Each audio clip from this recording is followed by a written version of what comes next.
So this guy Nate wrote and said, I have a friend, we'll call him Billy, who has never dated, and he does not believe in dating.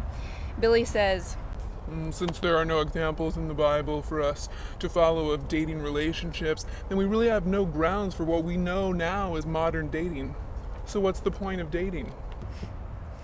well, Billy, you're technically correct. There are no examples of modern dating in Scripture.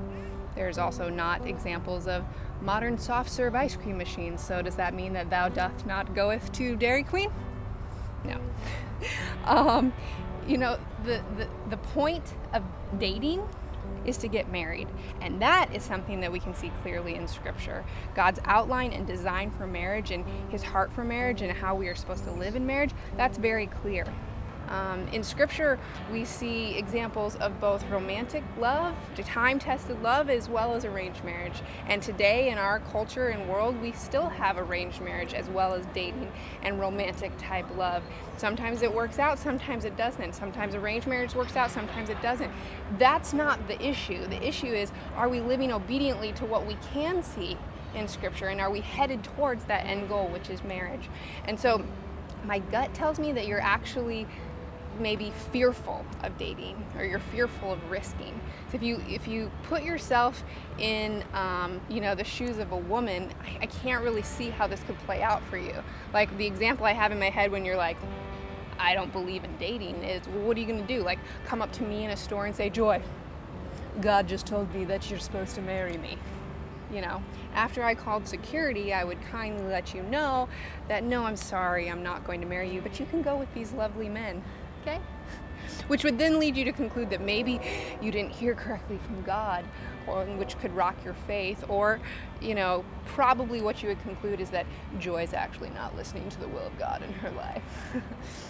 I don't want to rain on your faith parade, because I can tell you're somebody who's wanting to do the right thing. You're wanting to get into Scripture and say, well, we don't see modern dating, so therefore it's probably not right. More people should be diving into Scripture like you're doing, Billy, and seeing how they should live their life. But we cannot conclude that dating is wrong. Because look, Proverbs 20 says, a man who finds a wife finds a good thing.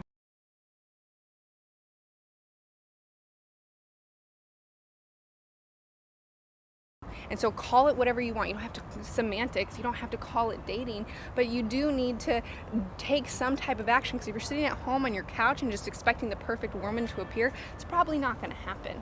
That verse goes on to say, a man who finds a wife finds a good thing, and the Lord will bless it, or something like that. And it just shows that there's mutual involvement, that a man's taking action, but God is also active in it as well.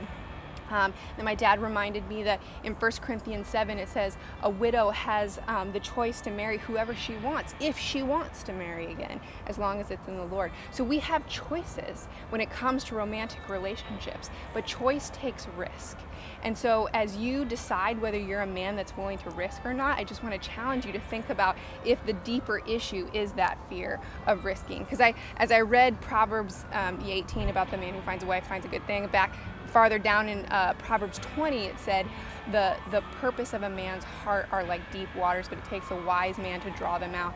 And that made me think of you, Nate, as you're trying to have this conversation with your friend about should we date or should we not date. And I would say, I pray for wisdom for you to be discerning of what's the deeper waters in Billy's heart, what's really going on, and it's just a challenge, and confront him and say, look, dating is necessary. You don't have to sin while you're dating. What's the deeper fear, that you're going to do something wrong when you date? Then just don't.